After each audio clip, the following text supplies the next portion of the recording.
We want to discuss today on Isru Chag, Shmini Shel Chag for Chutz La'aretz, the concept of Sefirat HaOmer and its definition according to the Bahag. Because the Bahag Shita, namely that if you miss a day, then you can no longer count because you need all 49, is a Pella of a Shita. Because of the following reason. The Mishnah in Megillah Daf Chav says, Kol halayla kosher l'ktziras HaOmer. So Ktziras HaOmer is the entire night. And Tosfos says, the name of Rabbeinu Tam, that as far as Sefiras HaOmer is concerned, Rabbeinu Tam is of the opinion that just like Ktziras HaOmer, so too Sefiras HaOmer has to be at night. And therefore, if you miss the night, you cannot count in the morning because there's an equation here, an interdependence between Sfira and Ktsir. However, the Rambam in Perek Zayin Milchas Tmidim Musafim seems to break up that interdependence and sets up Sefiras HaOmer as an independent mitzvah. And even when there's no Ktsiras HaOmer, there'll still be a mitzvah of Sefiras HaOmer. Therefore, the Rambam paskins that if you didn't count at night, you can count during the day. And the assumption is, in interpreting this Rambam, that it's a full-fledged mitzvah of counting during the day. The Rambam actually writes, mitzvah aseh lispar sheva shabbosos tmimos miyom havas ha'omer v'tchilas hayom monim. So we count at night because that's the tchilas hayom, lefichach monim b'layla. So that's leil Shisha Sar B'Nisan. Tosfos writes in Masechta Menachos Daf Samach Vav, Heicha D'Shachach Lispar B'Layla, Pasak Bahag Shesofer B'Yom. Now that indicates that according to the Bahag, Ba'alalochas Gedolos, Sfira is not dependent upon Ktsiras HaOmer, and even though Ktsiras HaOmer is B'Layla, Sefiras HaOmer is B'Yom. Which means that according to the Bahag, we accept the Shitas HaRambam, that Sefiras HaOmer and Ktsiras HaOmer are two independent mitzvahs. They're not Haba HaTalya. Now, if that be the case, then what do we do with another Bahag, quoted by Tosfos, that Od Pasuk Bahag, Shem Hifsik Yom Echad, in other words, he didn't count neither during the night nor during the day, Shuvein Sofer. He doesn't count after that. Now, if you miss a day, does that mean that all 49 days form one mitzvah? They're not 49 independent separate mitzvahs, but one mitzvah of counting 49. If he missed a day, then the Bahag says that he's not counting 49. The other Shita, which is Tosfos rejecting the Bahag, says, okay, he missed that day. So he forfeited the kiyum of Sefiras HaOmer in that day, but he still has a kiyum of Sefiras HaOmer on the day after. However, my Rebbe Rav Soloveitchik had a different twist on the Rambam, on the Shitas HaBahag.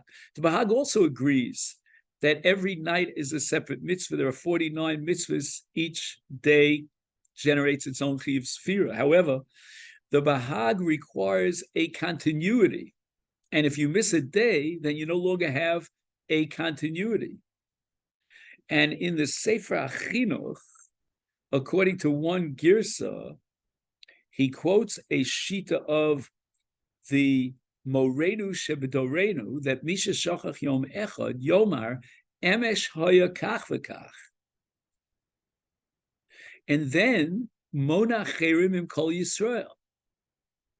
So it comes out that according to the Chinuch, even though he missed the day, he can continue counting as long as he mentions yesterday, the day that he missed. So that we now have a machlokes as to whether or not you can count today, yesterday. And the shita of the Chachamim Shebedorenu quoted in the Chinuch holds that today you can count yesterday. And therefore you have the continuity of the Sfira, whereas the Bahag holds, no.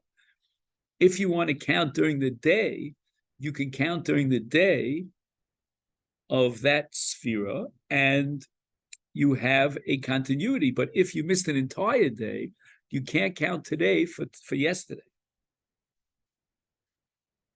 And the Beis Yosef, in Siman Tov Pei Tes, quotes a shita that if he forgot one of the days, whether he forgot the first day or any of the middle days between day 2 and 49, he can continue counting, but without a bracha. Now, why does the Beis Yosef emphasize that he might have missed the first day? Apparently, there is a shita in the Gaonim that the first day is critical. Once you get the first day, you've set up a framework of counting, and there can be continuity. Now, what's possible here is that the Gaonim are of the opinion that once you counted the first day and you set up the minyan, then the minyan sort of moves on its own.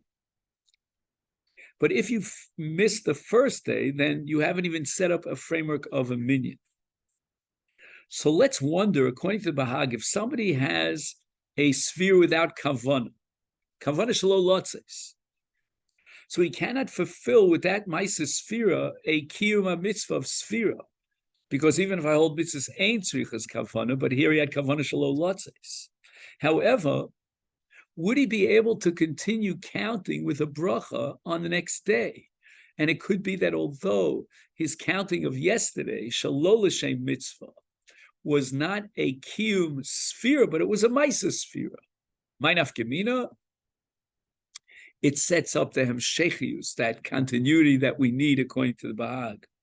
And a katan who counted, and then he became a gadol of bar mitzvah in the middle of sphira, it could be that the mitzvah of chinuch would be enough to generate a maisa sphira, so that now he has maintained the continuity if he didn't miss any days, and as a bar mitzvah, he can make a bracha on Sefirat HaOmer.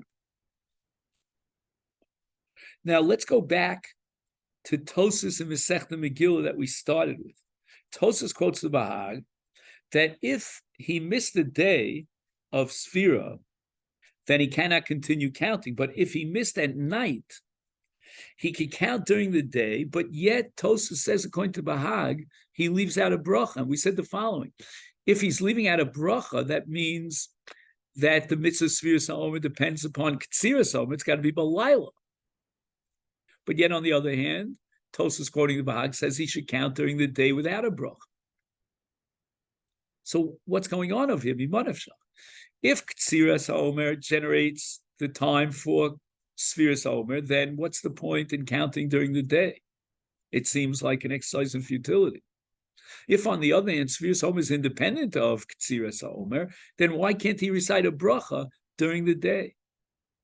And the answer seems to be, according to Rav Soloveitchik, I'm just surmising, that the Bahag Shita is that you need the continuity, and not only that, you also need the time for Ketziras HaOmer, which is Laila. So during the day, he cannot have a Sphira Shel Mitzvah because Ketzira during the day is invalid. So too Sphira is invalid. And from that perspective, the Bahag belongs to the camp of Rabbeinu Tam. So why is he counting during the day at all? But the answer is so that he can count tomorrow. That the act of counting today is at least a Maisa Sphira, and therefore it facilitates the continuity that is necessary for the mitzvah of Sefirat HaOmer. Ad kan Akofa Aleph, and now we get to Akofa Beis, which is Rabbi Nosson. Rabbi Nosson addresses the concept of Sefirat HaOmer in the 7th chapter of Tfilas Mincha. And this begins here on page 421 in Os Lamed Vav. V'zeh b'chinas Sefirat HaOmer. Now, let's backtrack a little with some introduction to this discussion of Rabbi Nosson about Sefirat HaOmer. Rabbi Nosson addresses the issue of Chag HaShavuos. We have 3 Mo'adim, connected the 3 Avos. The first, which is Pesach, is connected Avram Avinu, Tfilas Shachris. Avram Avinu was the one who established Tfilas Shachris. And Avram Avinu's midah is chesed. Then we get to Shavuos, and that's going to be the midah of Yitzchak, correct? And that parallels Tfilas Mincha because Yitzchak established Tfilas Mincha. So we have Pesach as the midah of Avram Avinu and Shachris, and we have Shavuos as a midah that corresponds to Yitzchak, and that's Tfilas Mincha. Now, in the context of Hilchas Tfilas Mincha, Reb Nosson speaks about Chag HaShavuos because Chag HaShavuos, corresponding to Yitzchak, is the aspect of Tfilas Mincha. Therefore, a discussion about Shavuos is appropriate for Tfilas Mincha. And not only that, but we can begin to understand the bridge between Pesach and Shavuos, which is called Sefirat HaOmer, if we understand what Shavuos is about, and then finally what Pesach is about, and how to bridge between the two.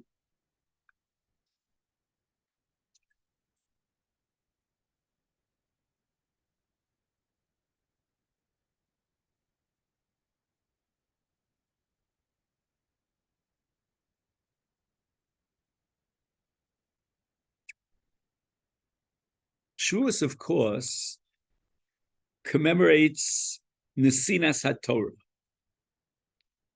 Matan Torah, and the acceptance by Klal Yisrael, Nasa v'Nishma, of the 613 mitzvahs. In a certain sense, Rabbi Nosson equates Nesinas HaTorah with creation. The purpose of creation was that Klal Yisrael would receive the Torah. In that sense, Kabbalas HaTorah on Shavuos parallels Brias HaOlam, the creation of the world. Now, before creation, all that existed was Ein Sof, was infinite divinity. And in order for HaKadosh Baruch Hu to fulfill his will of creating man, who's finite in an infinite world, he needed what's called tzimtzum, a very fundamental concept in the Zohar, in the Ari, and certainly in the Torah of Rabbi Nachman and Rabbi Nosson. Tzimtzum, which literally translates as withdrawal or restriction, means that God is, so to speak, withdrawing to some extent or restricting the Ein Sof, the infinity, to create and have room for finite creation. That's Bria.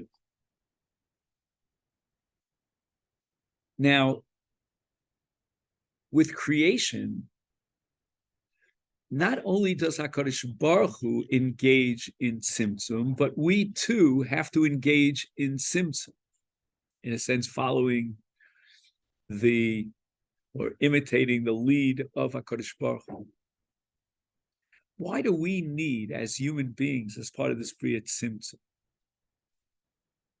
The answer has two aspects to it. The first aspect is that Ein Sof, if we want to connect to infinity, we need what's called Kalim. We need to create receptacles. The light, the infinite light of Ein Sof, of infinity, cannot be received.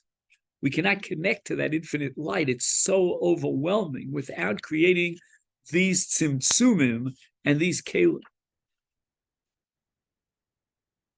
That's point number one. Now, point number two, which is equally important, is that man within Ein Sof loses his identity. The identity of man as a separate, independent being that exists is for the purpose of freedom of choice. God created man and bestowed upon him freedom of choice. In the state of Ein Sof, there's no room for freedom of choice. So on the one hand, that light is so overwhelming and infinite that we don't have kalim to receive that light. On the other hand, by our exercising a process of tzimtzum in order to create these kalim, we are now on our way to bechira, to freedom of choice. How so? Because our act of tzimtzum reflects what we call din, or gvura. And again, as we'll discuss, we need what's called hamtokas hadinim. So those dinim will kind of restrict the Ein Sof. And that's tzimtzum. So tzimtzum equals dinim. And Matan Torah is going to be that act of tzimtzum. We're going to get 613 mitzvos. We're going to get kalim, utensils, so that we can somehow encounter the Ein Sof and bring the Ein Sof down into these restricted kalim. And that's why all of Torah has to do with shiurim, with measurements. Sometimes we feel a little bit taken aback by measurements. When you restrict, then it's got to be this way at this time and at this place and in this structure. That limits. But that's exactly what we need. We need those limitations, because otherwise, as we said, we would be overwhelmed. We would lose our identity in Ein Sof, and then we're gone. So in order to exist as separate entities, we need that tzimtzum of Ein Sof. And in order to face our challenges in life and have a connection with the Ribono Shel Olam, we have to go through tzimtzumim. Now, tzimtzum, which is din and gvura, always entails a certain harshness to it, in which man is going to face barriers and challenges. That's what din and tzimtzum generates. And that's what Maimed Har Sinai is all about, for man as a Baal Bechira to face all the challenges of Kiyum Ritzono Yisparach, of Kiyum HaTorah. He's going to need those tzimtzumim, those dinim.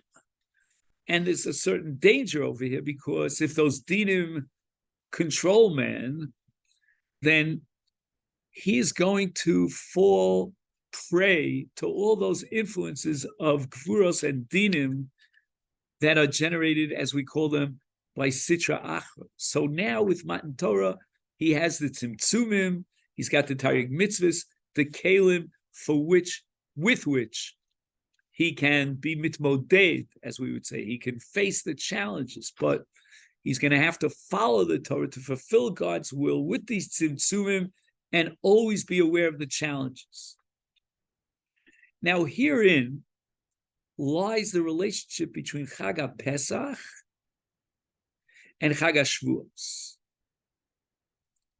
And here we introduce two very fundamental concepts that are explicated by the Arizal. One is called the Sarusa Dili Ela, and the other is the Sarusa Dili Tata Pesach. Is purely a Sarusa Dili Ela, from above. God reveals himself, as we say, Ani v'lo malach, Ani v'lo shliach, Ani hu. It's purely God. In that sense, it's like creation. It's like that original tzimtzum. And as we said before, tzimtzum requires a process that we have to deal with all those challenges. Now, the greatest challenges that faced the Jewish people at the time of Yetzias Mitzrayim was their contamination, their constant contact with Tumas Mitzrayim. So after the Sarusa Dili Ela, this overwhelming infinite light to redeem the people from Mitzrayim, at that point, what could we do? We had to go through a process by which we could overcome all these tumos that we accumulated during our long period of slavery in Mitzrayim. And that's going to be a process called Isarusa Dilatato, where man is aroused on his own initiative to take the original revelation, that infinite light of Ein Sof, and now through a process of tzimtzum, of what's called hamtokas hadinim, to gradually, step by step, purify himself from Tumas Mitzrayim. And Rabbi Nosson writes that Ikar Tikkun HaTzimtzum maschil biyom sheni shel Pesach.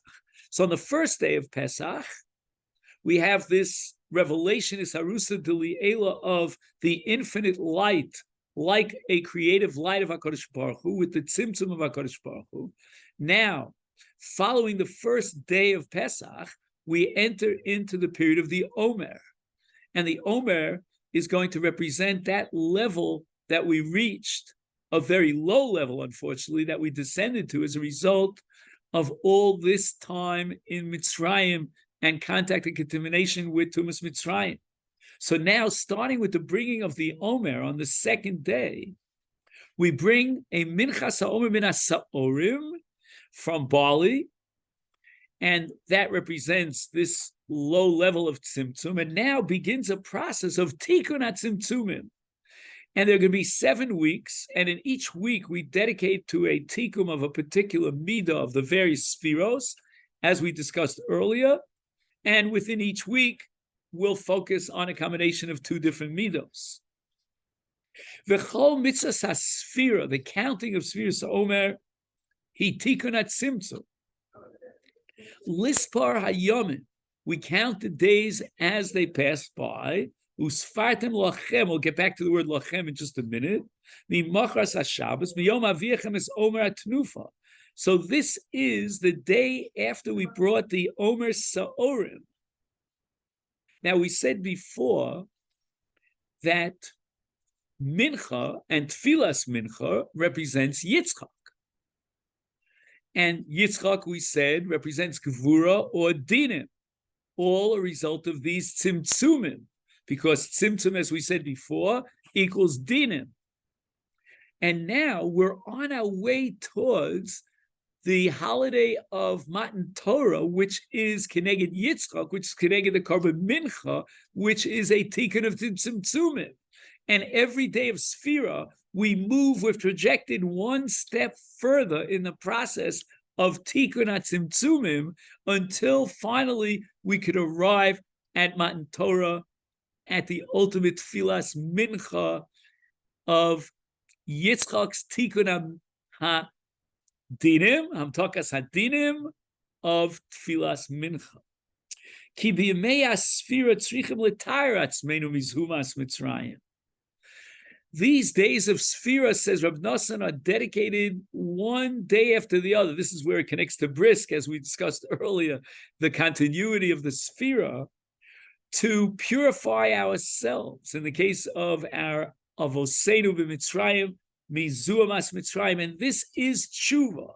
So the preparation period of Sefirat HaOmer, day by day, is through tshuva in order to achieve Matan Torah and Tikkun HaDinim and Tfilas Mincha. Now, I'm going to skip a little bit to another discussion about Sa'orim in terms of setting off the Sphira. And Rabbi Nosson adds another major point here. He says that if Sefirat HaOmer represents a process of tshuva, then it's going to be the Korban Mincha. Now, what's unique about a Korban Mincha?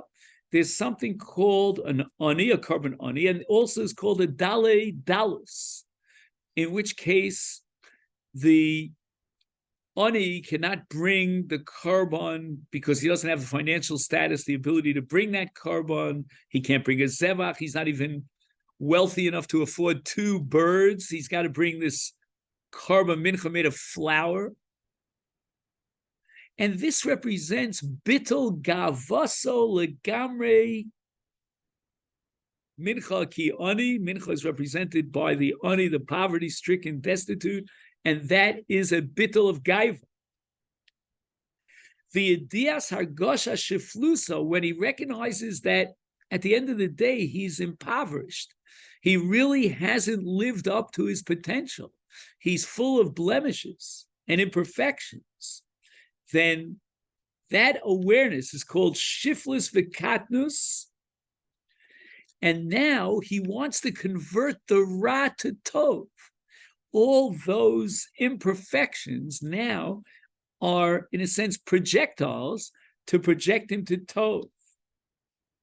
And Yiftach, he should have Bitochen B'chazdei Hashem, that HaKadosh Baruch Hu is going to give him Rachamim, divine compassion, that's going to allow him to undergo a process of tshuva and avtokas adinim, and the purpose and the goal of which liskarev elov, to get closer to Hashem, v'yacholim liskos liskarev l'Hashem yisparach al yidei bechinas karban ani shehi mincha.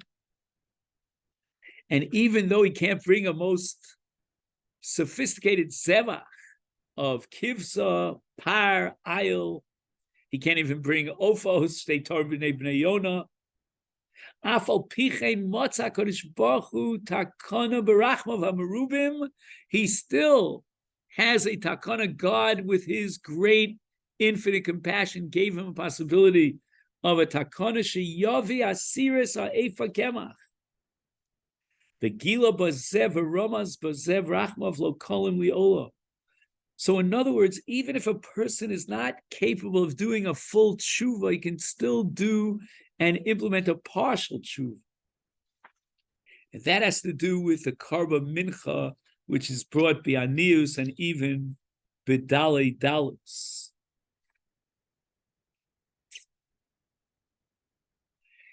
And Rabbi Nosson now embarks upon a whole discussion about tefillah, about prayer, and the relationship between prayer and a karba mincha, and the unique nature of tefillas mincha. You know, you get the impression, we don't have time to go through this, that in Rabbi Nosson's Weltanschauung, tefillas mincha is the most important of all the three tefillos. And that's the ikar tikkun hatzimtzumim, the essential process of tikkun that we said before, that tzimtzumim come with din and with a generation of Sitra Achra, and all that discussion that we had earlier. The tikkun for that is when he recites tefillas mincha, and that's the karban ani. But I do want to end our discussion with another piece from Rabbi Nosson. He writes that Sefira tzarich lispar kol yom v'yom la'omer. As we said, this is the overlap between Brisk and Breslov. Shayidei zeh anu mechinem atzmeinu. Every day we have a day of preparation.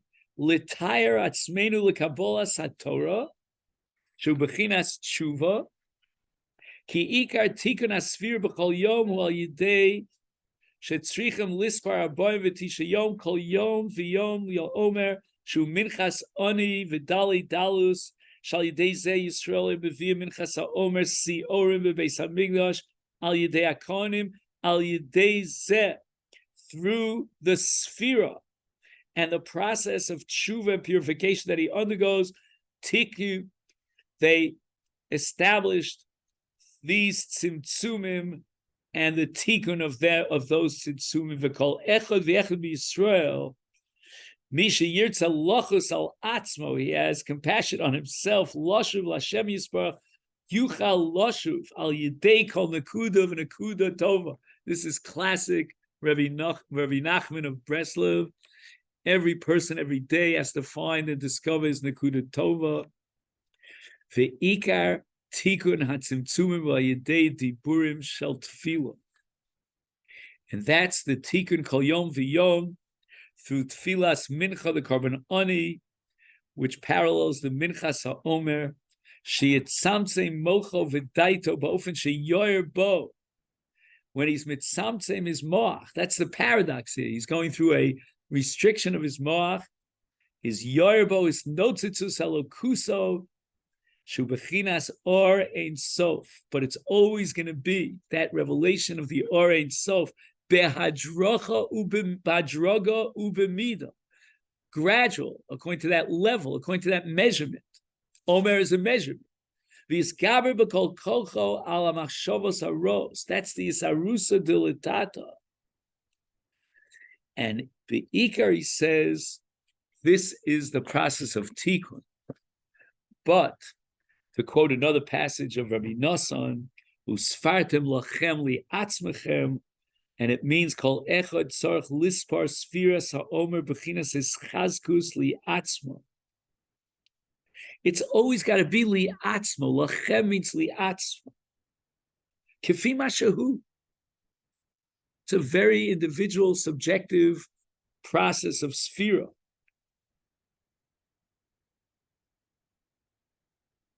Below yipol b'daito, if it wasn't lachem and addressing the mitzvah of sphira to each individual, he might think yipol b'daito. He's going to be discouraged. His spirit will fall. Why? Machma shenidmalo. He looks to the left, he looks to the right. Shechavera of b'nei gilo, people from the same background with the same potential. Tovim imenu harbe. They're doing much better than he is. He has failed to exploit his own capacity. And those around him who have the same potential, the same capacity, achieve so much more than him. The Afal Pishu Mida Tova, we spoke before about Shiflus and Anova of the Korban HaOmer as a Korban Mincha and Minchas HaOni. Nevertheless, Im Yipol B'daito, if this Anova is going to bring him down, why didn't I achieve? Why aren't I like him and her? Is then Ein Ze Anova. That's not the Anova that we're talking about. That's a false Anova that really probably comes from Gaiva. He thinks so highly of himself. V'zeh gadlus gadol she'novelo she'yavod ez avodo l'Hashem yisbarach v'adainu rochel kol kach michavero shehem kvar zochu ma shezochu. Asur, this is not the right thoughts that will project him forward. Asur laharer achrei hamokom umiyodea the Ezer Mokum Hu. He starts questioning his own Mokum. Mokum means his spiritual entity, so to speak. The Ein Adam Doma L'Chavero. You can't compare one person to another. Valkain Kol Adam Sherotza Lotzeis Mitu Masa Vizu Masa, as we saw earlier at Rab Nosson, that the purpose of leaving Mitzrayim and counting the Omer is to purify oneself. Zebachina Sfiras Homer Kadeshi Taru Tzarch Lispar Ayomim Li Atzmo Dafka Lachem for Al Yapil Oso Chaver Klal. Don't let comparisons to others bring you down. Lachem Li Atzmechem. So we'll end here for the time being. We only scratch the surface a little bit about the relationship between Pesach, the Chesed of Pesach, the morning of Avram Shachris, that overwhelming Isarusa Dili Ela, in which God reveals himself, Anivalo Malach, etc., and then beginning the process of Sphira after the Omer is brought on the second day of Pesach, the Omer of Sa'orim, indicating that this Isarusa Dili Ela, with all its revelations, and Ein Sof requires tzimtzum to prepare yourself for the Ein Sof, to create those kelim until we reach Chag HaShavuos, Matan Torah. And a Matan Torah, as we said, it's also a creative act of creation of the world.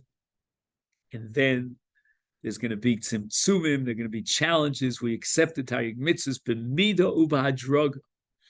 And that's what Sefirat HaOmer is all about, to prepare ourselves and purify ourselves for Kabbalah Satorah by creating those kelim, those receptacles of tzimtzum, lefi hadrogu, lefi midah, that can receive the light of infinity, of divinity, of Ein Sof, May we be zoche to accomplish some of this goal, at least, during the days of Sefira in Tafshin Pei Gimel, Keni Ratzon. Amen. Thank you so much.